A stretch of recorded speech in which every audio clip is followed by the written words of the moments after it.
that can empower you to an exit essentially in 5, 7, 10 years. So scalability becomes very important. And then defensibility actually goes back to the strong value prop.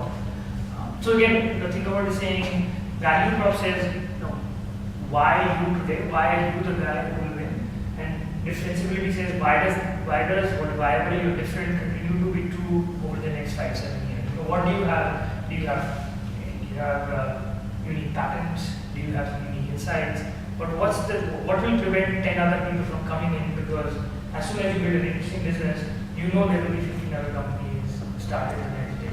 And so defensibility will be the interesting question to answer. So I'll go through some of these in the next slides. Sorry, the last one I said about is IP exits. So as I said, at the end of the day, all VCs are looking for will this make a lot of money for all of us. So they are looking for things that they think in exit, whether it means an IP or whether it means M&A. Now again, honestly, if you're a 5%, 10% company today, you're 10 years ahead of you before you exit, no one knows, no one can predict the future, but it's at least a question that a VC will at least ask. And no one's asking an entrepreneur either to sell share or exit in year 9 and this money, none of us know. But we should at least have some sense of whether this can exit or not. So, to give you an example, today if I were to go and start a tech outsourcing business, right, I typically will not be able to raise anything. Whereas 3 years, 5 years ago, it was actually an interesting business to raise money on. Because there's too many people not doing it, so there's very little, the value prop has basically gone down, right? And then the market is still large, I could still get a great team, but there's almost no value prop, and definitely there's no defensibility, right? So today that's not a business where, and on top of that, exits are gone, right? So no one exits in the business, so it's become harder to do. So talk a little bit about team. As I said, front and center, number one thing VCs look for is a good team. And what they're looking for typically is saying, at a very high level, does this team have the relevant experiences? Right? And again, depending on what industry you're in, if you are doing server virtualization, right, then you better understand it, right? And not just understand it as a read about it, but also someone needs to have worked in that industry. You need to have that technical capability in-house. And what that means is, maybe you have general, you know the area, but you're not a technical guy. But even identifying your weaknesses and bringing people in will give a lot of credibility to the industry. In fact, that's one thing that all investors look for, which is to say, do you have a good sense of what your weaknesses are? Because team building is a key component. One big reason why startups fail is because they actually don't, they haven't built the right team. And part of it would be, maybe you couldn't build the right team because you did have the resources to hire a right person. But at least being aware of that as an investor or that at least you're thinking about the business in the right way. The second one is what is passion and how do you determine passion? But a lot of times it just you feel it.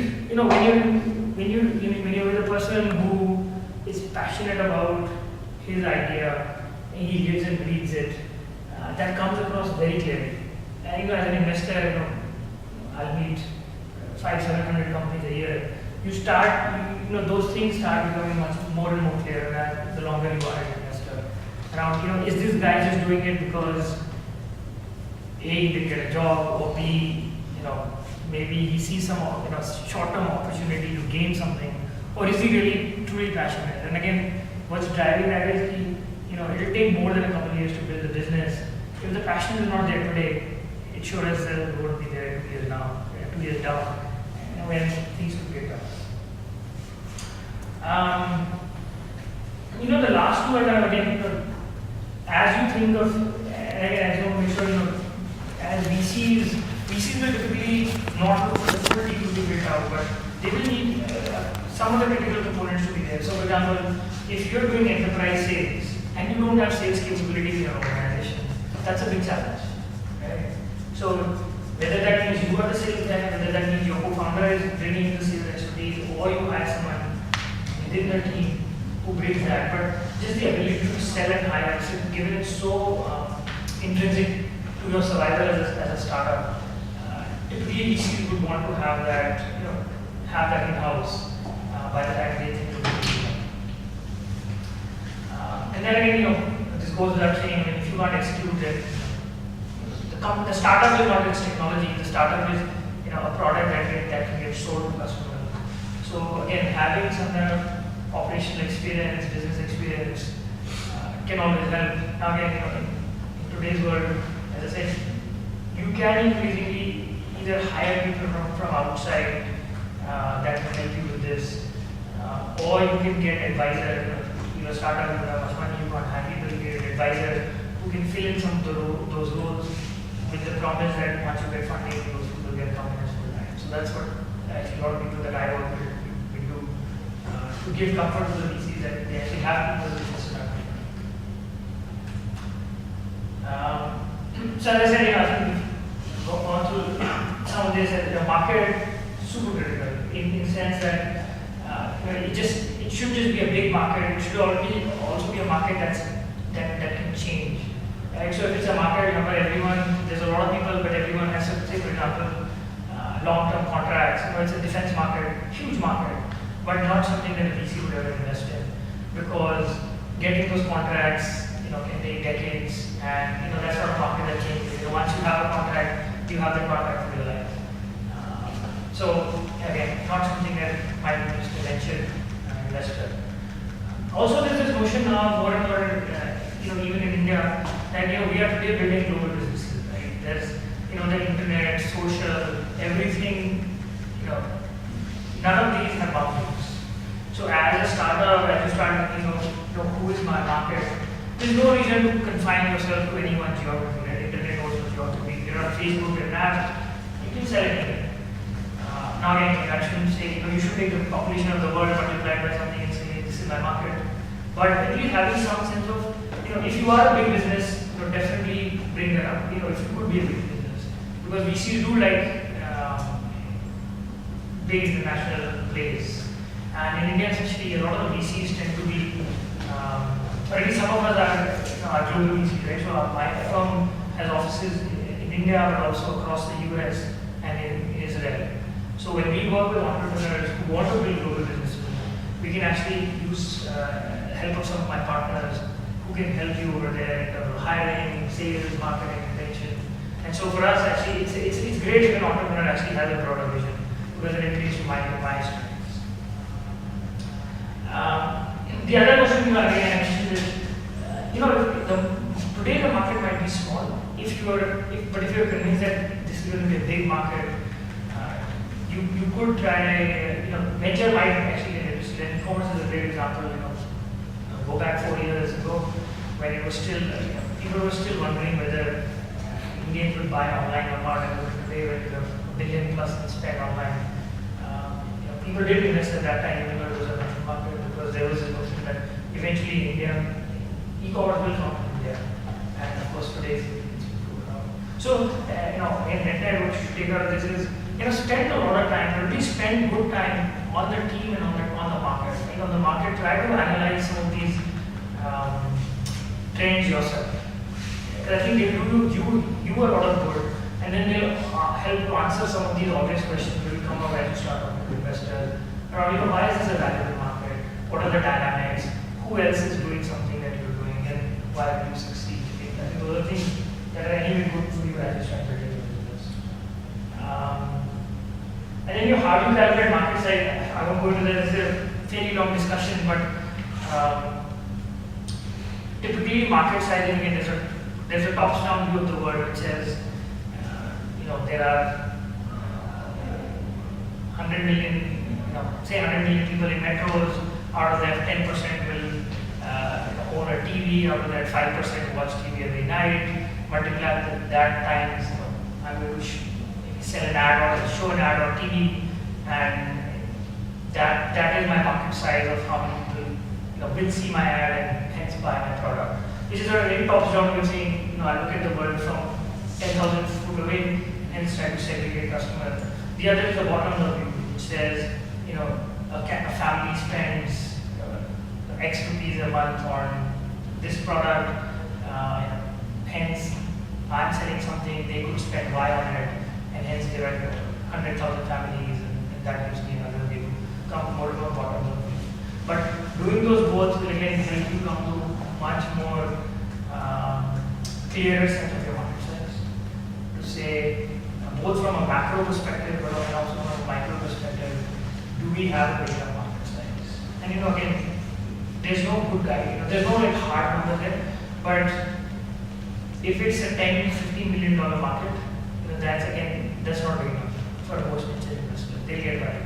That if the total value is 10 million, what business do you build out of that? Right? You get a percent, it's $1 million.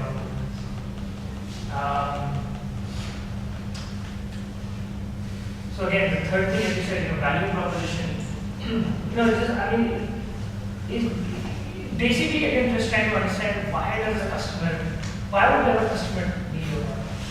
And as entrepreneurs, a lot of entrepreneurs tend to be very, obviously are and should be excited about their product. But I think you have to step back and ask yourself, what will drive this customer to go to my website, order from my website, pick up the phone and call me, or open his phone, download my app, and then click on it a month later. I think those are questions that you should answer for yourself. Around what is really the value I'm bringing. And again, look at everything, right? There's about 100 app companies coming out today, every day. Just saying that I'm going to be on the App Store is not enough, right? Because there's so much noise. There's 600,000 apps today and growing. Why someone from? What are you bringing to the table that no one else is? That's not all the thing that the value prop is trying to answer. Saying from a customer point of view, what do you do?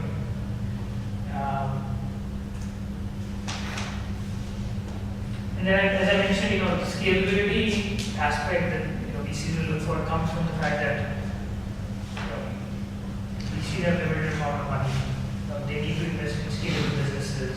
So, if you look at enterprise software, just a simple example of saying, if the characteristics of your business are that maybe you have a small ticket price, or you have a very fragmented market, a lot of competition, and so you need to aggregate a lot, or it's a very technical sale, and it's a long sales cycle, or you're very demanding large customers, very demanding, want a lot of customization. Those are significant challenges that might that the investors will question, because those can typically be very big scalability barriers. Versus saying, if you have large enterprise size, if you have an easy way to distribute your product, if you have a lot of cross-sell or repeat sales, you have recurring revenues, or there is a strong demand, it means you created something and by regulation everyone has to buy it. Those are great factors to have as a launching company. So, for example, in Delhi, in the metro that you guys must have seen, all cable TV just went digital. Actually, it's gone digital now. As a result, if you're a company who was anyway selling in that space, you just had a huge windfall, right? So, for example, there are these bunch of companies that provide channel lineups on a mobile phone. And for some of those guys, nothing better could have ever happened. Because the government suddenly pushed everyone online, on the digital platform. A lot more people now will start searching for content online. They start looking at electronic programming guides. So if I'm one of those providers, I just had the best day of my life. But again, that tends to happen very infrequently.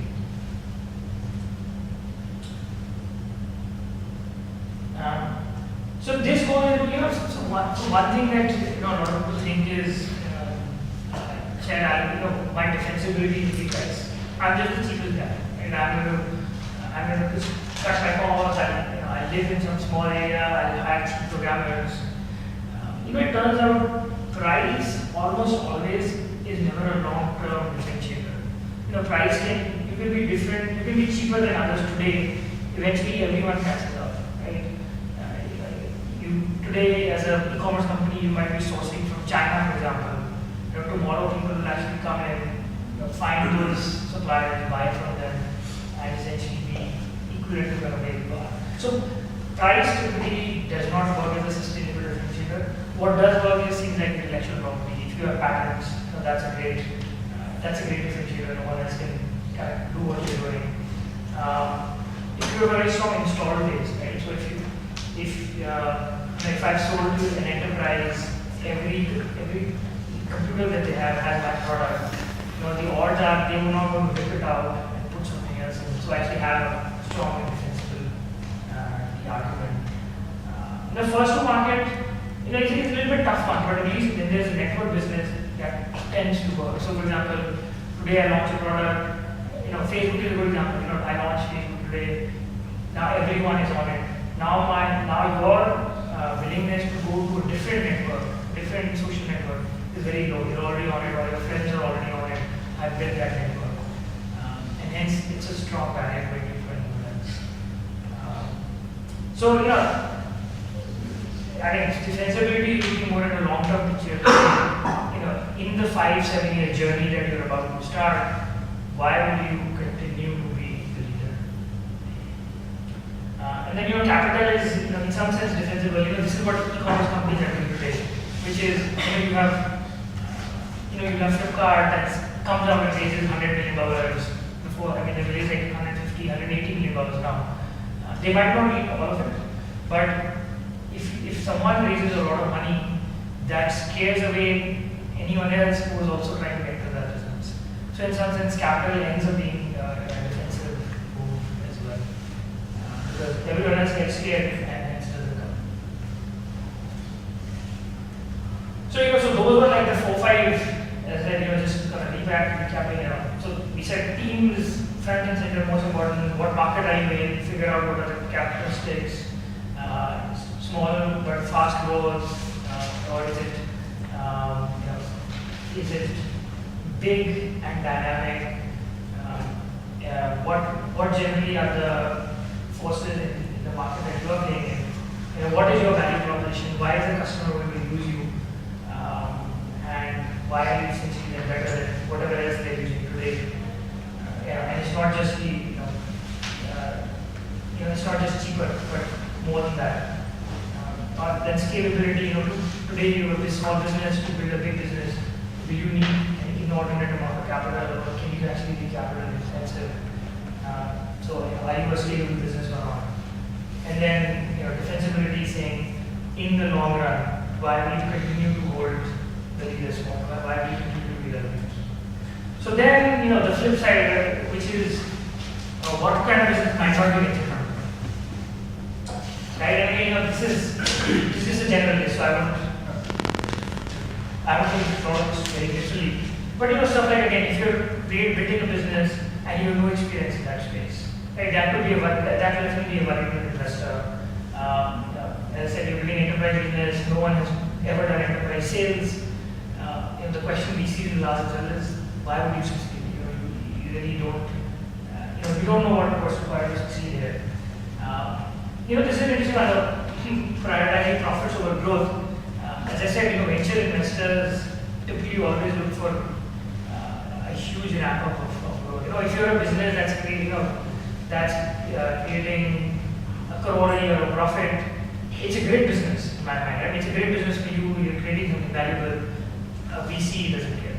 Right? That's not a VC, because a VC doesn't have 50 years to wait for you to build a big business. A VC needs you to build it in 5-7 years. This is not for the dividend. Sorry?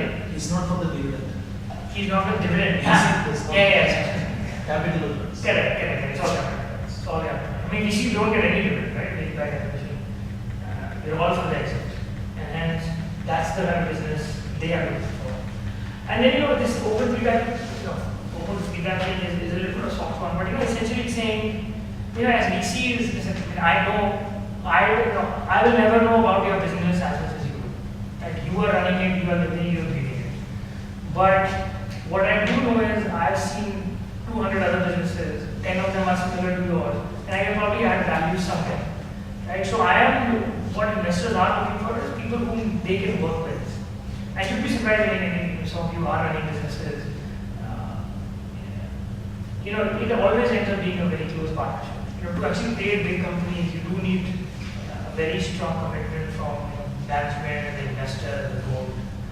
So VCs do look for people whom they can work with, who are open to working with them. Because as I said, it's definitely not about the money. The money is just a very small portion in the entire game. In the market, I'm trying to give you again, I don't take these numbers literally, but it's just a sense of, for a VC, it's a small market. Within 5 years, you're getting to 20 crore revenues. That's not interesting, right? That's a $4 billion company in 5 years. No matter how valuable the multiple is, it will be a nothing exit for a VC. So, if that's the business, again, as I said, you're trying to build, all good, all fine. Venture funding might not be the best protocol, might be other sources of financing. And then scalability in business model is obvious. And again, so differentiability competition, if you're the 7th baby diapers company today in India, odds are you won't get funding. Right? Actually, I'll give you an example. So actually, there is someone today who's starting what is usually the 10th baby diaper company, but these are guys who built a similar business in the US and exited for like $1 billion, something like $500 million to $1 billion. So while it is a new product, while it is a competitive space, they do have team, and actually that's why someone like them is able to raise venture funding. So again, essentially what I'm saying is not everyone has to work, not all of these factors have to work, but something has to work. Right? As long as that's credible, you can always do it. And then your capital, if you think you're going to need 30, 40, $50 million, it's typically harder to get funding. Now again, you keep that in mind that something like an e-commerce company actually does need that kind of money. So there's always other examples there. Actually, before I go, so any other questions? Does this, a lot of this is general stuff, I just want to lay it out so that people have a sense of what are 4-5 things VCs will look for as they start talking to you. There can be situations where you can arrange some funds, but you need a good VC like a Sequoia or can for the other part, like getting you the right people. So means the investments, like for example, you said about this products, there's a strategic importance. Like for example, you can make a product with this very small capital, but it could be very strategically important for another company like Android. It was bought for some $50 million and it became such a big thing. So in such cases, sometimes an entrepreneur can raise a fund from somewhere because it's like a working prototype. Sure. So it might not need a huge amount of money from the VC, but the VC can provide him, like open the doors for him to meet the big company. Sure. So again, so people will do that. Generally they're out of helping the ecosystem. Yeah. Right? So they might be willing to help you if they really believe in the right thing. They can take a stake, but not for big amount of money. Yeah, so as I said, typically that's not typically how the venture model works, right? Because again, if you think about it, an average VC over the life of his fund will invest in say 6 to 8 to 10 companies, right? So their ability to then just put on additional company on top of that is very low. So they're only investing in companies where you actually do see the big value generation. Yeah. Some VCs, some funds will do very small seed rounds as well. But then those are not the model that. So no one does it just on the side. It is, as I said, either you believe in the story, either you believe in this will be a big company. No, you believe in it, but it does not need that much capital. So then it might not be a venture fundable business. If it doesn't be, if it's going to be a small capital, there's other sources of capital as I mentioned in the beginning, right? Yeah. Angel or seed, that might be better suited for that. There are other people who give good money and it doesn't have to be venture. Other people are able to then provide that without you ever going to it. Why is it that people actually think of venture capital as being risky and they always tend to stick to seed or angel funding initially? And you feel that venture capital probably. You mean from an entrepreneur point of view? As a small startup. So you think startups think venture capital is risky? The startups actually some actually think that venture capital they demand a lot, and they believe that they feel 10x returns is too much, and when they actually get involved, and they look for exits, they tend to actually disturb that kind of. So part of it is to say again, you have to remember that as a founder, as a single founder or founder company, today you can sit with your founder and make a decision, over coffee and get done with it. Right? Today you want to change the company, you want to add a new product line, chat, convince each other done. When a venture guy comes in, and again, when I say venture, it just means investors are coming in, whether it could be angel, whether it could be seed guys, you have a board, you have much more formal processes, right? And that's one thing that changes dramatically between, I remember we did that funding versus we got funding. Suddenly our overhead went up like 10 times, right? Suddenly we had, everything had to be documented, everything had to be approved, there was a formal process. VCs actually will tell you, when you give them, when they give you money, around what are the things that you can decide versus what are the things you cannot decide without them. And those kind of things, then you actually do have to call a board meeting, you have to get rid of approval, you have to convince everyone. So, what could be in over an hour of beer now gets done, over a month of board meetings.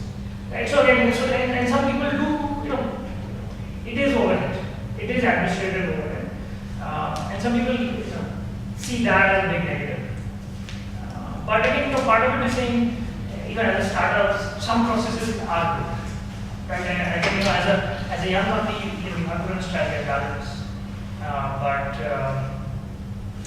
If you know that that's not something you want to, that you can do, then better to think of different sources of funding. Right. So, for example, angels, for example, where someone is investing their personal money, have much lower requirements for administration. They typically actually don't want to spend a lot of time because they typically have their own business that they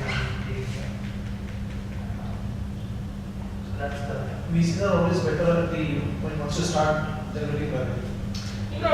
Typically, I think that's where typically in India, in the US, I think VCs will invest pre-revenue. In India, that tends to be much cheaper. We've done a couple of pre-revenue. Actually, we've done a pre-product investment as well. But again, those have always tend to be teams, but we are very comfortable with this. We invested in a company called Motor Exchange. And what Motor Exchange does is, it is creating a B2B platform for used car dealers.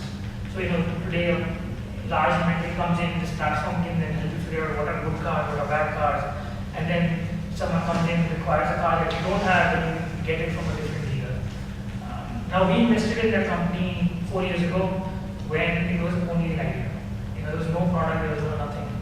But we knew the founder, he's a veteran of his industry, he's a lot of good tie-up, so we said, we're willing to back the plan. We gave him some small amount of capital. We said, listen, go out, build the product, prove it out, and if it works, then come back to us to make it.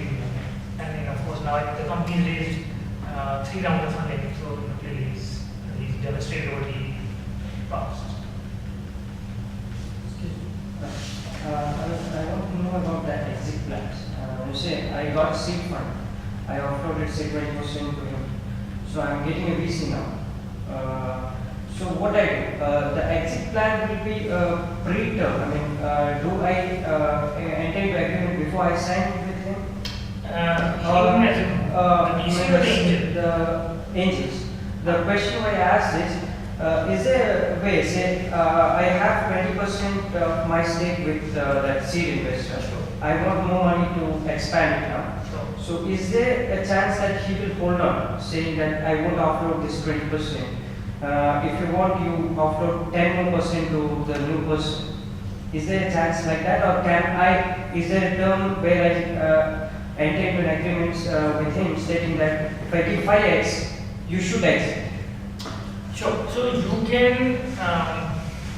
can write documents however you want it. Typically, from a VC's point of view, so there's this notion of primary versus secondary share, right? So primary shares is any share that I buy from you as a company, right? So my money goes into the company. Versus secondary share is I go buy their angel shares, in which case the money doesn't go into the company, it goes to some private person. Right? As an investor, I always want to make sure the money is going into the business. I don't care about giving the angel an exit. Right? I care about giving the company money so that the company can do good things with the business. And so most VCs